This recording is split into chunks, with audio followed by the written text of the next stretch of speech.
Serial killing म्हणलं की आपल्याला हॉलिवूडचे पिक्चर्स आठवतात, पण एखाद्या हॉलिवूडच्या पिक्चर्सला लाजवेल अशी घटना आपल्या महाराष्ट्रात घडली होती। आता ही घटना कुठे घडली होती आणि कधी घडली होती या व्हिडिओमध्ये आपण हे डिटेल्स मध्ये पाहणार आहोत। पण त्याच अगोदर जर तुम्ही चॅनलवर नवीन असाल तर चॅनलला सबस्क्राईब करा। परभणी जिल्ह्यामध्ये मानवत तालुका आहे।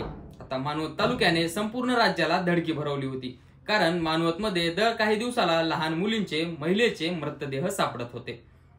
डिसेंबर 1972 पासून पुढील 13 महिन्यात 11 खून झाले होते। विशेषतः 10 ते 12 वर्षाच्या मुलीचे खून एकाच प्रकारे झाले होते। खून कोण करतय व का करतय हे कोणालाच कळत नव्हतं। आता तपासकर्तेही संभ्रमात होते। शेवटी राज्याच्या गृहमंत्र्याला स्वतः हस्तक्षेप करावा लागला।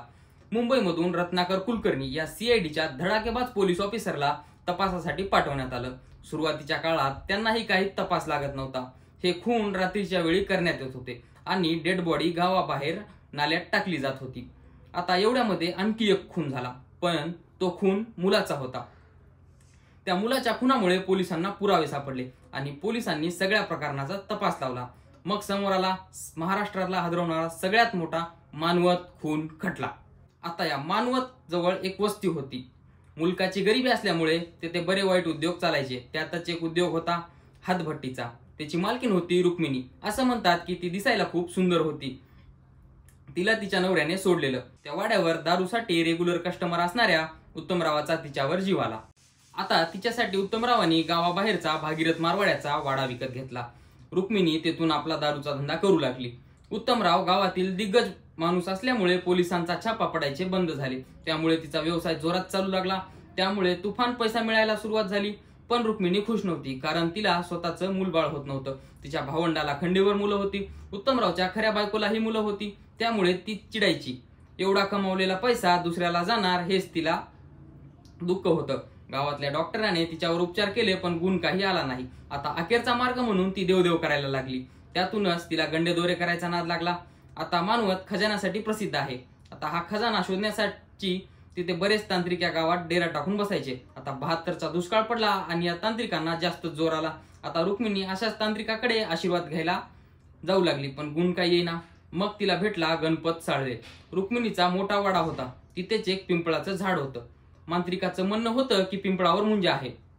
आता त्या मांत्रिकाने मुंजाला खुश करण्यासाठी रुक्मिणीला मंत्रतंत्र द्यायला सुरुवात केली आणि नंतर त्या मांत्रिकाने सांगितले की मुंजाला भाग चढवावा लागेल। भाग म्हणजेच नरबळी। रुक्मिणीला सांगितलं होतं की 4 भाग चढवावे लागतील, तेही कुमारिका मुलीचे। आणि तिथूनच सुरू झाला खुनाचा सिलसिला। आता उत्तमरावाला धनाचा आमिष दाखवून यात सामील करण्यात आलं आणि त्याच्या गड्याला भाग आणायची जिम्मेदारी सोपवण्यात आली। शंकर आणि सोपान नावाचे हे गडी शोधून 10-12 वर्षाच्या मुली आणायचे। त्याच्या रक्ताने मुंजाला अभिषेक घालायचा। गयाबाई, शकीला आणि सुगंधाबाई अशा या 3 मुलीचे सुरुवातीला खून करण्यात आले। मुंजाचं समाधान होईना। असं झाल्यास 4थी मुलगी शोधली, 10 वर्षाची सुंदर मुलगी।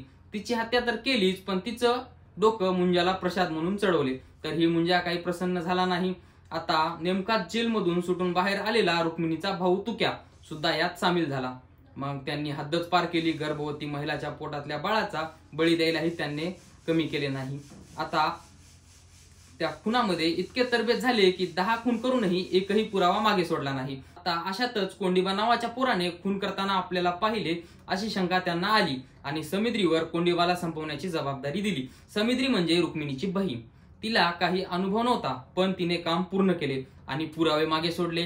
याच खुनामुळे पोलिसांना सगळ्या हत्याकांडाचे धागेदोरे मिळाले। हा मानवत हत्याकांडाचा खटला बरेच वर्षे गाजला। न्यायाधीश यशवंत चंद्रचूड, वकील BG कोळसे पाटील हे नावे त्यामुळे नावरूपाला आली। आता त्या आरोपीचं काय झालं? शंकर माफीचा साक्षीदार बनला। सोपानला फाशी सुनावण्यात आली। आता रुक्मिणी आणि उत्तमरावांना फाशी सुनावली, पण प्रत्यक्ष खुनात सहभाग नसल्याने वरच्या न्यायालयाने त्यांना पुराव्या अभावी निर्दोष सोडले व रुक्मिणीला कीर्ती नावाची मुलगी झाली आणि उत्तमराव गावात 92 वर्ष थाटाने जगला। मित्रांनो, जर तुम्हाला ही माहिती आवडली तर व्हिडिओला लाईक करा।